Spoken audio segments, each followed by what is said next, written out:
Good morning. This morning I want to talk to you about what Luke says in the 15th chapter, verses 11 through 32. It's a story about love and unconditional love and the impact that it can make in other people's lives. I want to share with you a quick story this morning. When I was about 13, 14 years old, I was young, obnoxious teenager, thought I knew everything in the world, and was very bad, did a very lot of bad and stupid things in my life. And my earthly father, my dad, is a testament to this story. Many people call the story of the prodigal son, and it's so easy for me to relate to, because I was that prodigal son, and strayed away from my father's teachings to go and do the things that I wanted to do. So anyways, my parents had got a divorce when I was like 10 or 11 years old. My dad met a woman. We moved to a different town, a different city, where he would get married and we would become a family. This was a very trying time in my life. I had a lot of anger and lost selfish emotions built up. But my father's love for me never changed.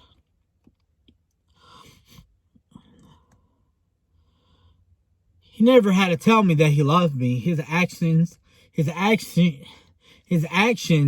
showed me that he loved me.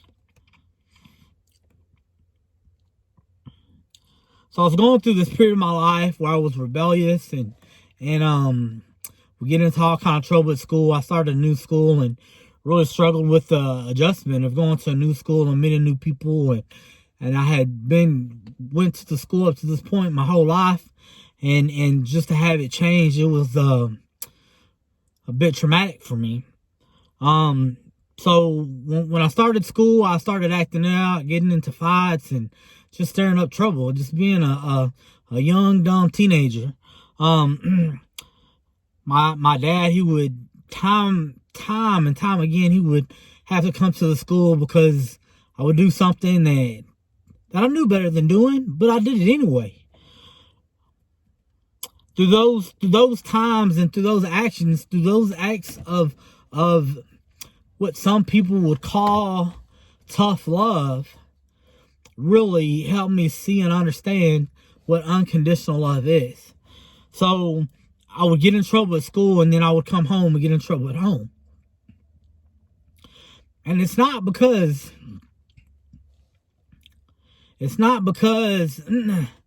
he wanted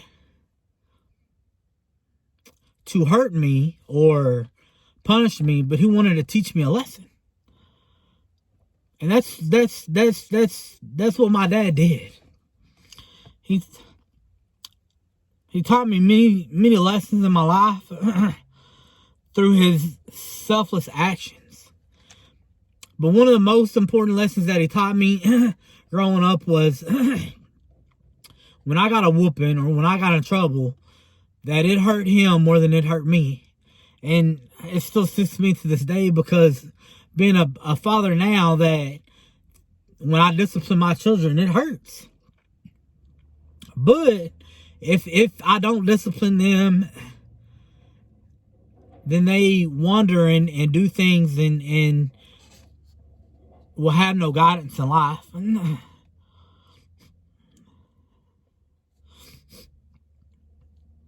One of the main things that my dad did to show me what selfless love was he worked hard to provide. He would get up 3 or 4 o'clock in the morning, go to work at 4 o'clock in the morning, get off at 1 in the afternoon. He would go do little odd jobs to make extra money. And he never missed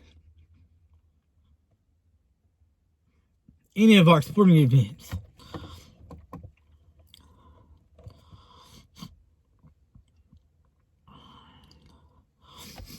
He never missed any of me or my brother's sporting events. He was always there, no matter how tired or wore out he could have been from the day. So that, to me, the love that he showed me helps me to understand what love is. And that love has no conditions. 1 Corinthians 3:4-8 says, love is patient. Love is kind. It does not envy. It does not boast. It is not proud. It does not dishonor others. It is not self-seeking. It is not easily angered. It keeps no record of wrongs. Love does not delight in evil, but rejoices with the truth. It always protects, always trusts, always hopes, always perseveres. Love never fails. But where there are prophecies,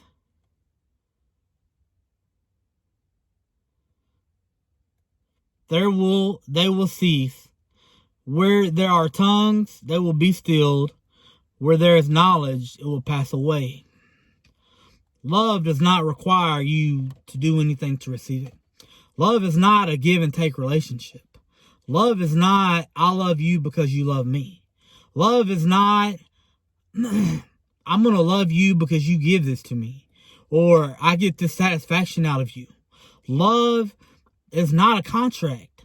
Love is not transactional. Love is something that happens because you have it inside of you. Love does not require you to receive or do anything for it. Love is free. You cannot force someone to love you in an unconditional way. There's nothing that you can do to make someone love you. And that's one thing that I really realized with my father. Like, no matter how bad I was, no matter what stupid stuff I did, he loved me regardless. His love for me shone through his actions. His unconditional love is just nothing. And so I want to just take a minute right there and just say, like, some people don't have this example of an earthly father or an earthly being that shows them, to help them understand what love is. Love is something that can be hard to find. But because we may not have an earthly person to look to find and figure out what love is, the Bible tells us what love is. The Bible tells us what love is, and God tells us what love is in 1 John 4:16. It says this: and now so we know and rely on the love God has for us. God is love. Whoever lives in love lives in God and God in him. Did you catch that? God is love. God is love. And so if you love, then God lives inside of you. If you know what love is, then you know who God is. But if you don't know what love is, it's hard for you to understand who God is. It's hard to understand the love that he has for you. God's love for us is unconditional. God did not tell us to love him first and then he will love us. God loved us first while we were still sinners. While we rebelled against him, while we were lost in our own ways, God loved us. And that love has the power to overcome anything. Without God, we will not know what love is. God sent his son Jesus to die on the cross to show us what love is. He sent his son, his one and only son, Jesus, to die so we could understand what love is. been a father, just to stop and think for a minute, to send my son to die for someone, I don't think I could do it. I love my son more than anything. So just this incredible act is very inspirational, to see that God loved us so much that he sent his only son to die on a cross to take a penalty for us that we truly deserved. God came down in the form of his son Jesus to show us love. God came down from heaven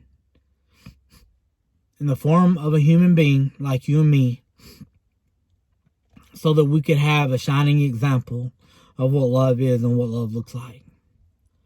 That is just so awesome to stop and think for 1 minute that God, the creator of everything in this world, has love for us that is out of this world. God shows us unconditional love on the cross through his son Jesus. Jesus lived a perfect life. He was a perfect sacrifice for us, for the sins that we've committed, for everything that we've done wrong in our life. And God sent him to die on the cross so that we could have a chance to live with him for eternity. God does not need us. We need him because he is perfect in his love. God does not need us. He's created this world. He has everything. He is a supreme being. He is everything and we are nothing. And apart from him, we are nothing. He made us from the dirt of the ground. So we do not need him. We need him. He does not need us because he created us. He created us, and he created us with a purpose in his plan. Everyone should understand the effects of love, because the effects of love show forgiveness. When we do something wrong, when we wrong somebody, I think about my childhood and the many times my father and I got into an argument and some of the mean and hateful things that I would say and the tears that would come from them conversations. But then the love that he had showed me the forgiveness, not for what I said to him always, but sometimes what he said to me. You know, you get into an argument and you get in the heat of a moment, and sometimes we tend to say things that we shouldn't say. Sometimes we should keep our mouth shut instead of speaking what we think. But that forgiveness of no matter what I said or did, his love still showed me forgiveness and what it meant. Thought.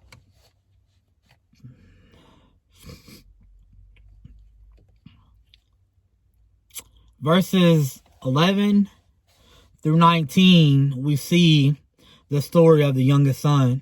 We see things that he loves, and his love shows through his actions.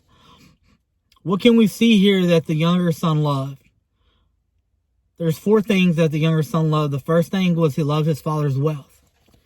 He loved that his father had made a living that was so great for him that he could have anything that he wanted.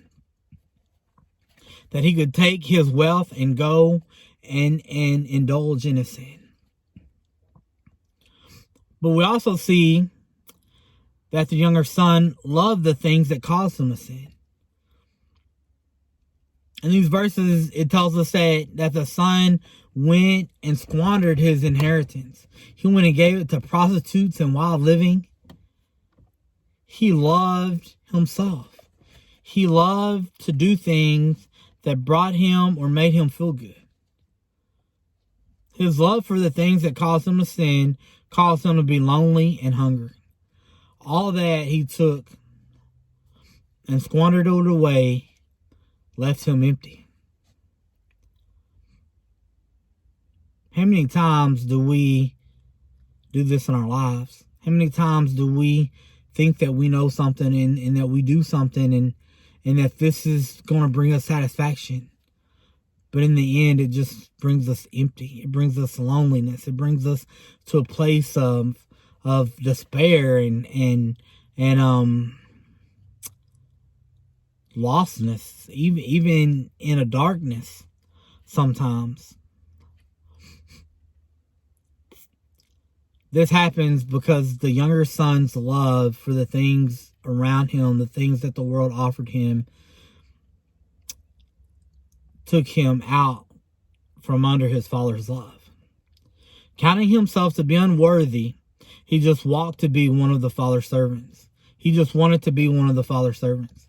When the son comes to his senses and sees the big mistakes that he's made, and oftentimes when we do notice that we've made a big mistake, we want repentance, we want forgiveness, we want to go back and right that wrong.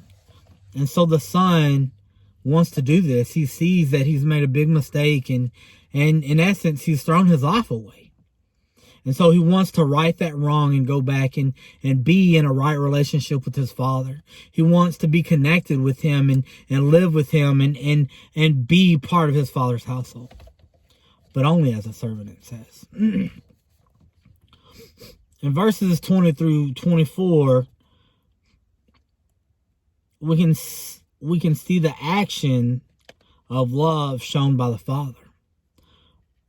What can we see that the Father loved? Although the Son took his inheritance, the Father still loved his Son. There's no price that the Father could put on his Son's life. There's nothing that the Father wouldn't give for his Son. He loved his Son unconditionally. He gave him his money, his inheritance, but he still loved his Son. The Father loved his Son, and his actions show. The Father had compassion on his Son and hugged and kissed him. When the Son comes and the Father sees him from far off, the Father runs and hugs and kisses his Son out of love. Out of love. He loves his Son so much, he was just so happy to see him again. And to know that he was okay and he wasn't harmed and he was with him. His Father loves his Son and he wants to protect his Son. He wants to provide for his Son and he wants to guide and teach his Son. Then the Father brings the Son to the house and he gives him the best robe, a ring, a sandal, and puts it on the youngest son and throws a celebration. Can you imagine the excitement that this father had and the way he felt deep down inside to know that his son had left and he has returned? He was gone and now he is back. He was lost, now he's found. And so now the father is overwhelmed with love because he has his young son with him. His son that he thought would never be back. He didn't know what was going to happen with his son when he left his father's house with his inheritance. I put myself in this father's position and think like, man, God's love for us is something that we may never ever be able to comprehend 100%. We see a love of an earthly father in this parable. But isn't God so much greater than earthly people, than human beings like you and I? God's perfect, and we're not. The actions of love shown by the oldest son in verses 25 to 32. What can be seen here that the oldest son loved? The oldest son loved to work. He took his place as being the oldest son and filling in for his father. filling in the shoes and working to try to keep the family business alive and going. And so we see that the oldest son loved to work, but I believe that he loved to work. His love for work was, he worked hard because he wanted to bring glory to his father. He wanted to make his dad proud. He wanted to, he had big shoes to fill, and he wanted to work to fill them. So the oldest son was working while the younger son and the father come back to the house. He was building up his father's inheritance. He was building up his father's kingdom. He was building towards something. He was working towards something. He showed his love for his father by working hard for him. The older son here loves his father so much that he wants to take some of that workload off of him. He wants to take that burden, that responsibility from his father. So many times I can relate to this one too, the older son, because I was the middle of 3 kids and my father worked all the time. But one thing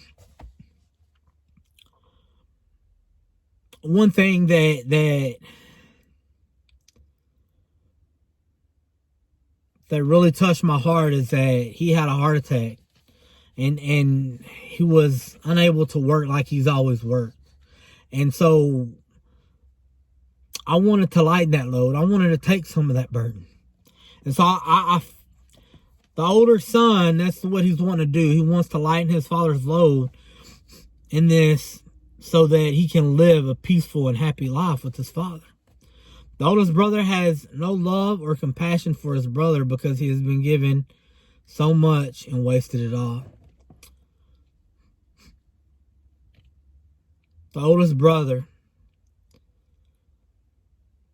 doesn't show compassion for his youngest brother in this parable because he's been placed with a silver spoon in his mouth.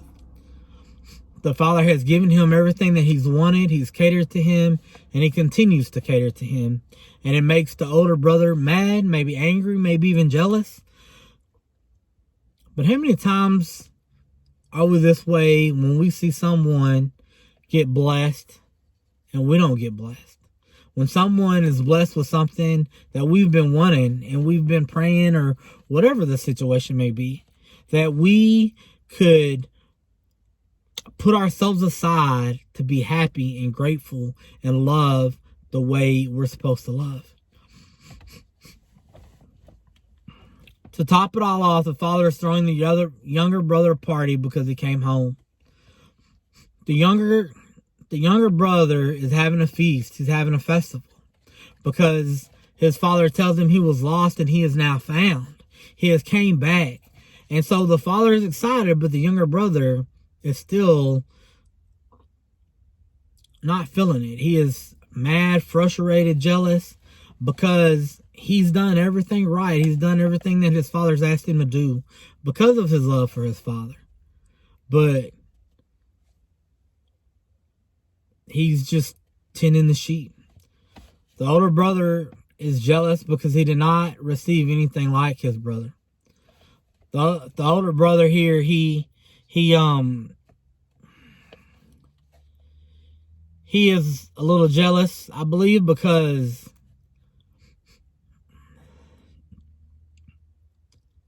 the youngest one, has a feast, and the older brother, he didn't get nothing out of his inheritance. He wanted his inheritance. He would at least want to go and have a shindig with his buddies and kill a little goat and have a festival or whatever the situation. But the older brother is struggling here at the end of this parable to love his brother because of bad situations that his brothers made.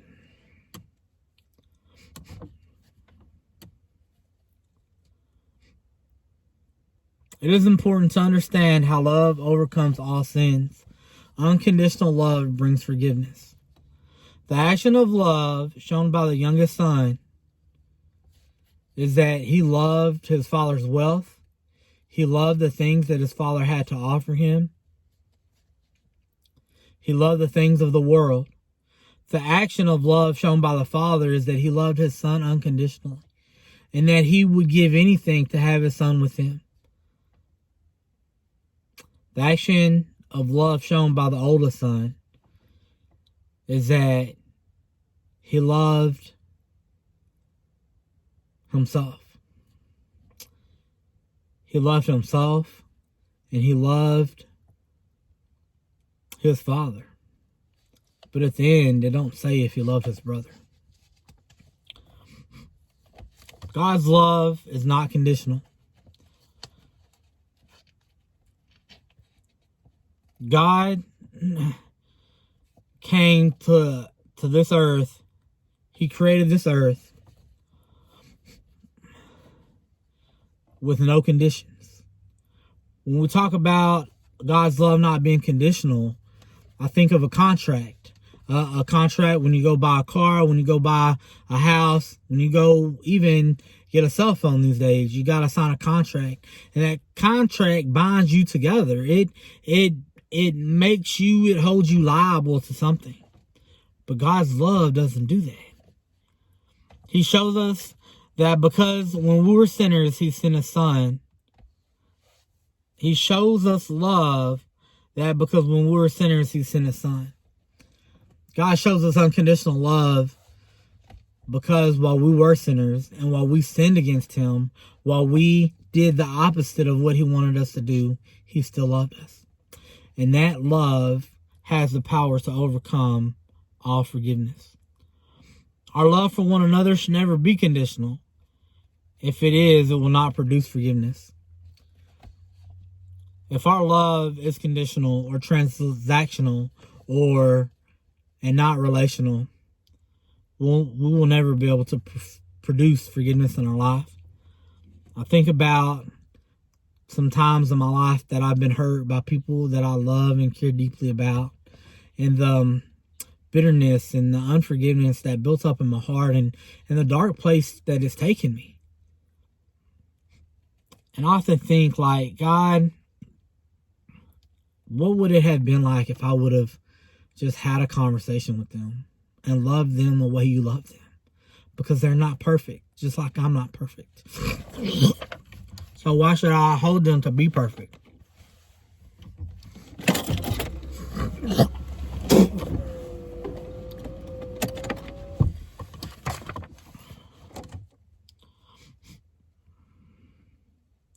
God's love is so much more than we can even understand. God is so much bigger than us. His love is so much bigger than us. He is so much more powerful than us. He is so much more than we could ever imagine. And so we may never, ever be able to fully 100% comprehend the love that he has for us. It is important, however, to try to look for ways that we can love the way he loves, and to understand his love and help other people understand his love for us. God shows us love through his patience. Patience is something that my father had a lot of, and oh my gosh, I pray sometimes that I could have the patience that he has. We take I got a 10-year-old. I got a 20-year-old and a 10-year-old, and we take them fishing. Well, me and the 20-year-old, we go fishing, and my dad and the 10-year-old go fishing. Because the patience that he has with my 10-year-old is so much more patience than I can have when I fish with him. Because, like, I want to fish. I want to catch fish. I don't want to be getting him unstuck and constantly baiting his hook and all that stuff. I want to fish and have a good time. But my dad has that patience, and that patience is a part of the love that he has. God shows us His love keeps no records of wrongs and does not dishonor others. Love does not tell people what they do wrong. Love is not being mean or disrespectful to one another. But I do believe that love brings birth to honesty. Honesty in a way that being honest with someone in a way that they can trust that you're telling them something for their best interest. His love does not delight in evil, but rejoices in truth. God's love is not about bringing bad into the world. God's love is not about bringing bad on someone else, but it's about truth. And it's a truth that it's sad that there's many people in this world do not understand. That God loves them so much that he sent his one and only son, Jesus, to die on the cross so that their sins would be forgiven. So they could have an eternal relationship with him. So that they could live with him forever. God's love never fails. It protects, trusts, always gives hopes, and always perseveres. God's love is perfect. Unlike us, God is perfect.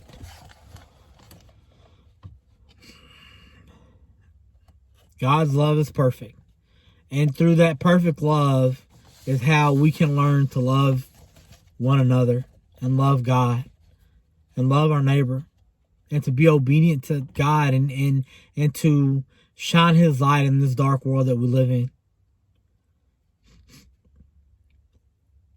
Love has the power to overcome all things in this world.